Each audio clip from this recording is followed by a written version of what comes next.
2:47 in the morning, a transplant coordinator at one of the most prestigious medical centers in the American Southwest noticed something that made her blood run cold.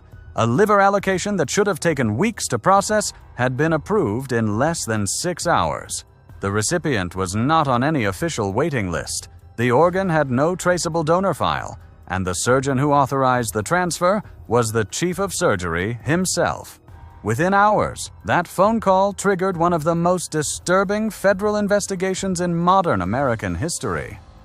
What began as a question about paperwork would soon expose a network that treated human organs not as gifts of life, but as commodities for a cartel marketplace operating in the shadows of American medicine.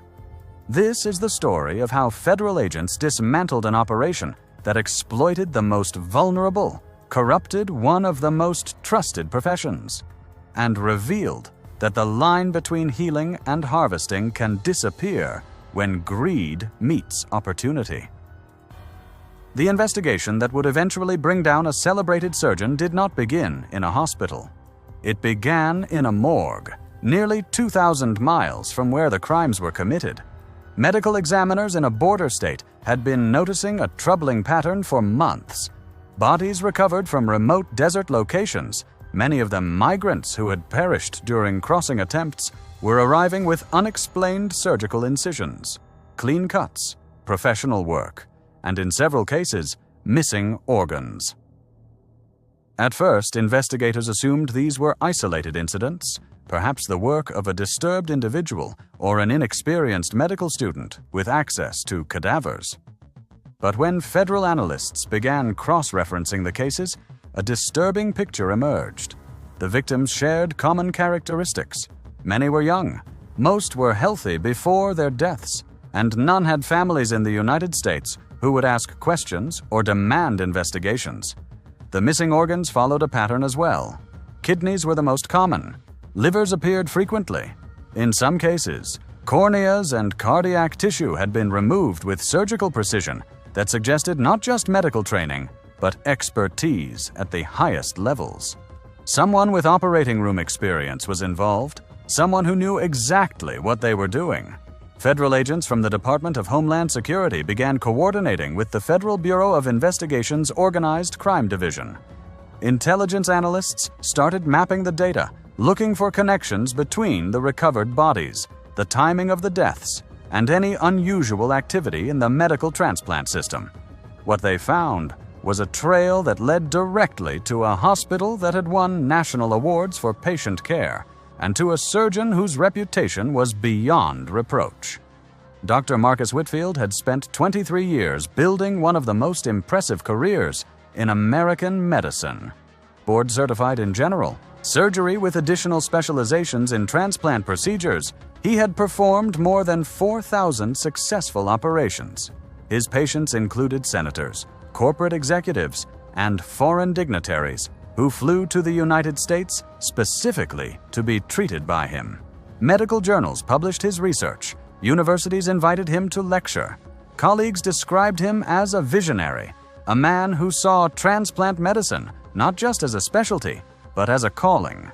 Behind that carefully constructed image, federal investigators discovered a very different reality. Financial records obtained through sealed warrants revealed that Whitfield had received more than $12 million in deposits over a 7-year period, payments routed through shell companies registered in the Cayman Islands, Panama, and the British Virgin Islands. The deposits did not correspond to any legitimate medical billing.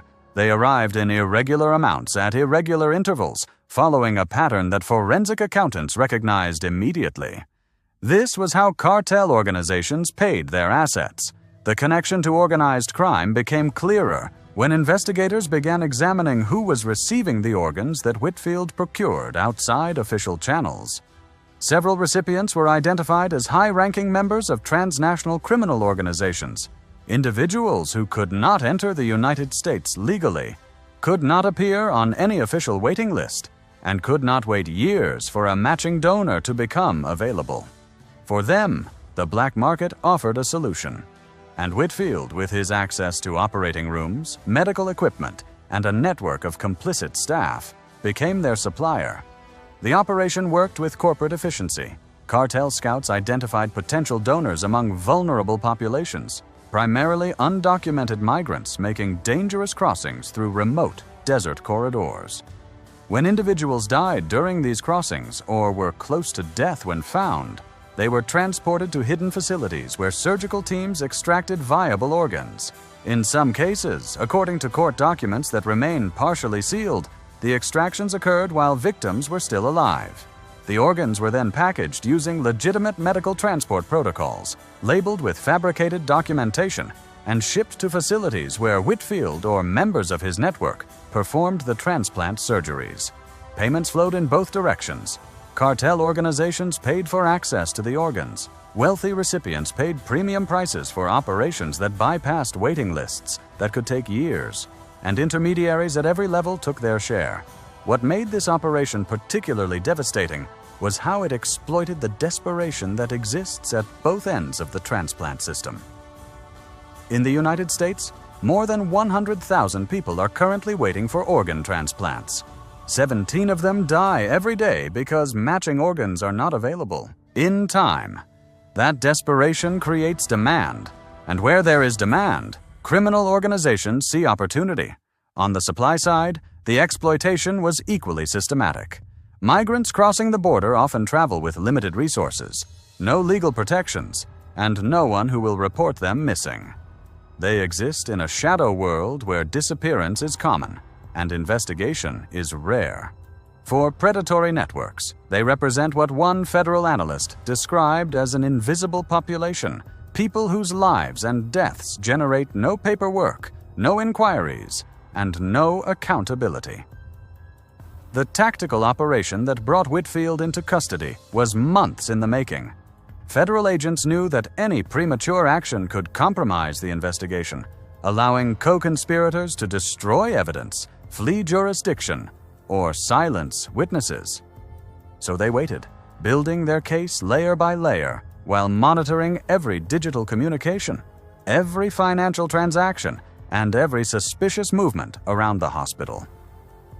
The raid came on a Tuesday at 4:15 in the morning, chosen specifically because the hospital's surgical schedule showed no procedures planned until after noon. More than 60 federal agents participated, including tactical teams from the FBI, investigators from Homeland Security, and specialists from the Department of Health and Human Services, who could immediately assess medical records and evidence.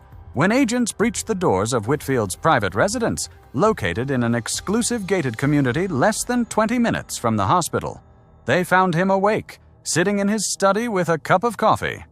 According to agents who participated in the arrest, he displayed no surprise, no panic, and no resistance. He simply asked if he could finish his coffee before being handcuffed. The search of his property yielded evidence that prosecutors described as overwhelming. External hard drives contained detailed records of more than 200 transactions involving human organs. Financial documents showed the shell company structures used to receive and distribute payments. And in a climate-controlled storage unit attached to his garage, agents discovered medical equipment, including surgical instruments, portable refrigeration units, and sterile packaging materials consistent with organ transport. Simultaneously, teams executed warrants at the hospital, at a private surgical clinic that Whitfield partially owned, and at residential addresses associated with 6 other individuals believed to be part of the network. By the end of the morning, federal agents had taken 9 people into custody and seized assets valued at more than $47 million, including luxury vehicles, waterfront properties, and investment accounts in multiple countries. The charges filed against Whitfield and his co-defendants represent some of the most serious in federal criminal law: conspiracy to commit murder, trafficking in human organs, racketeering under the federal organized crime statutes, money laundering across international borders, and conspiracy to commit kidnapping, based on evidence that some victims were not already deceased when their organs were harvested. If convicted on all counts, Whitfield faces a mandatory life sentence without the possibility of parole. Several of his co-defendants have already entered preliminary cooperation agreements with prosecutors, suggesting that the full scope of the operation may be even larger than what has been publicly disclosed. For investigators, the arrest was both a victory and a sobering reminder. The operation had functioned for years without detection. Embedded within one of the most regulated industries in America, it had exploited vulnerabilities in the organ allocation system, gaps in oversight of private surgical facilities, and the fundamental human desperation that surrounds both organ donation and unauthorized migration. Federal officials have announced that this case will lead to significant reforms in how transplant activities are monitored, how private facilities are inspected, and how suspicious medical activity is reported and investigated. But they have also acknowledged that enforcement alone cannot eliminate the underlying conditions that allowed this network to thrive. The demand for organs continues to outpace supply by a factor of nearly 4 to 1. That gap creates pressure, and that pressure creates opportunity for those willing to ignore the most fundamental principles of medical ethics. Until that imbalance is addressed through expanded donor programs, improved preservation technologies, or alternative medical solutions, the black market will continue to exist. For the families of victims, many of whom have never been identified and may never receive answers about what happened to their loved ones, the arrests provide only partial justice. The investigation has recovered evidence linking the network to at least 37 deceased individuals, but prosecutors believe the actual number of victims could be significantly higher. Many may have been buried in unmarked graves, their identities erased as completely as their organs were removed. Community advocates working along the border have called for expanded resources to investigate missing persons cases, particularly those involving migrants who disappear between points of origin and intended destinations. They argue that the Whitfield case represents not an isolated horror, but a symptom of systemic failures that leave vulnerable populations exposed to predation. The hospital where Whitfield served as chief of surgery has issued carefully worded statements expressing shock at the allegations and pledging full cooperation with investigators. Several board members have resigned. The institution faces potential civil liability that legal experts estimate could reach hundreds of millions of dollars if families of victims pursue wrongful death claims. For the medical profession more broadly, this case raises questions that will be debated for years.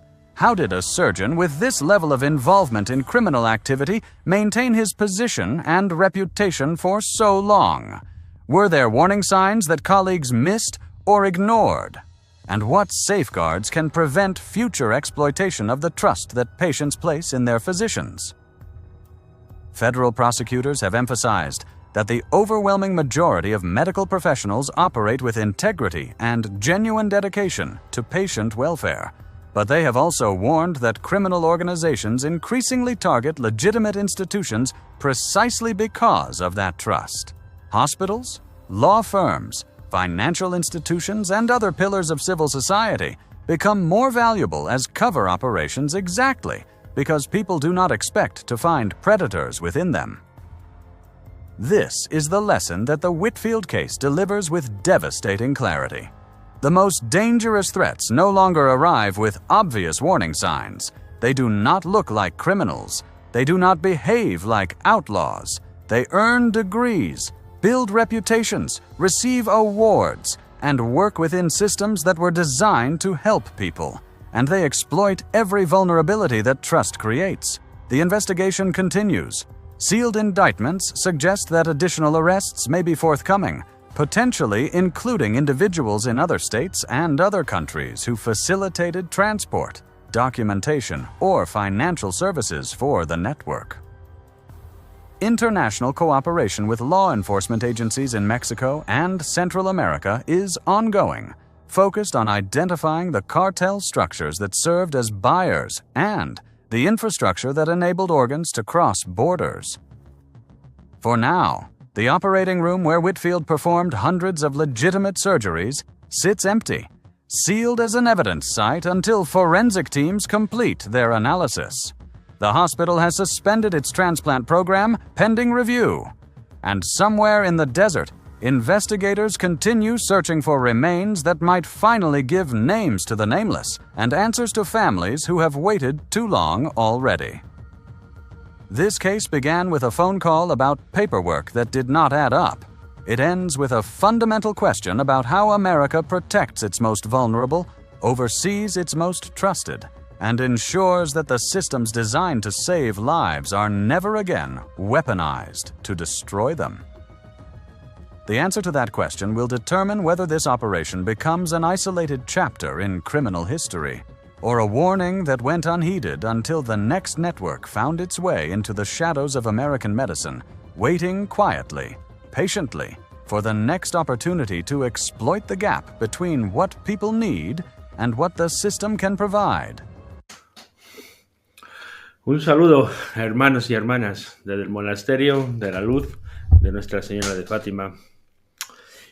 Yo voy a seguir diciendo pues lo mismo de siempre, ¿no? Pues que mucha gente me gustaría que estuviera, ¿no? Pues un poco más sabiendo cómo es esto, ¿no? Todo lo que le rodea, ¿no? Me estaba viniendo a mí de cuando hice el vídeo de los vampiros, ¿no? De aquello hace ya tiempo, la verdad, y me dejé una cosa pendiente, ¿no? Ahí en el tintero, y siempre me ha ido rondando en la mente, ¿no? A lo largo del tiempo luego. Y el caso era que haber puesto al final, ¿no? Pues que como que se lo han puesto muy fácil, ¿no? A los vampiros, ¿no? Por el tema de la sangre, ¿no? Y que mucha gente se tenía que preguntar, ¿no?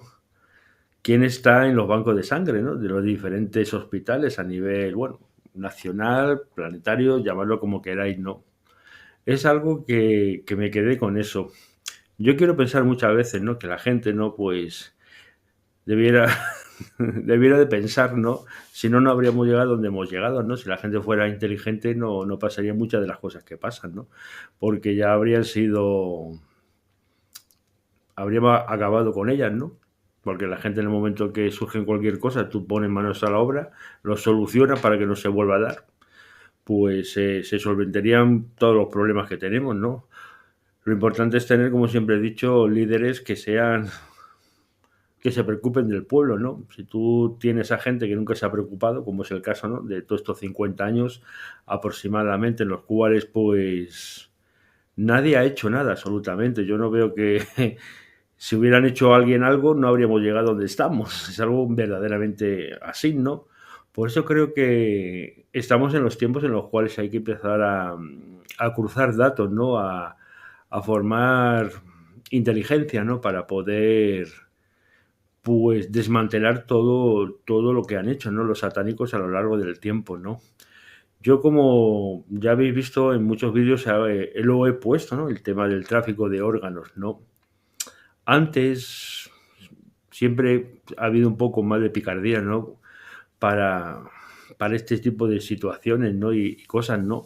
Pero es que el tráfico de órganos ha existido desde siempre, ¿no? Es una cosa que no es nueva, ¿no? Y sin embargo, ahora están aquí a tu lado y no los conocen, ¿no? Es algo verdaderamente curioso, ¿no? Cómo la criatura de Dios ha perdido facultades, ¿no? Para saber quién trabaja para el bien y quién trabaja para el mal, ¿no? Y saber cosas que me parece que creo todos tenemos esa facultad, ¿no? Para poder detectar, ¿no? Quién hace el bien y quién hace el mal, ¿no? Sin embargo, el caso no es así, ¿no? Por eso creo que estos vídeos vienen muy bien, ¿no? Para recapitular, ¿no? En nuestra vida, ¿no? ¿Qué he hecho yo para mejorar todo esto, ¿no? Y luego también creo que estos vídeos vienen muy bien también para todos aquellos que habéis estos vídeos, ¿no? Pues si habéis visto anomalías, ¿no?